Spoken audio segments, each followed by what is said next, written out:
હવે જે છોકરો જગાડવા ગયો એ 15 દી પછી સૂતો. સાહેબને એવું થયું, આવો બાહોશ વિદ્યાર્થી, ચતુર વિદ્યાર્થી, ચાલુ વર્ગખંડમાં સુઈ જાય. વાત્સલ્ય ભાવે આમાં હાથ મૂક્યો, કીધું બેટા હું ઉભો થા. હોઈ નહીં ગયો કઈ, હોઈ ગયો તોય હોઈ નહીં ગયો. મને એમ છે મારા સાહેબ રોજ જતા છે, થાકી જતા છે, આજ હું જઈ આવું. ક્યાં ગયો તો? સ્વર્ગમાં. હવે સાહેબને રુચિ જાગી.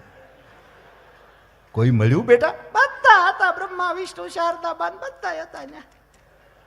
કોઈ કઈ કીધું? કીધું કાંઈ નથી, મેં પૂછ્યું. હું પૂછ્યું બેટા? સાહેબ આવે છે. ઈ લોકોએ શું કીધું? ખોટી ના છો, કોઈ નહીં જાતું ને.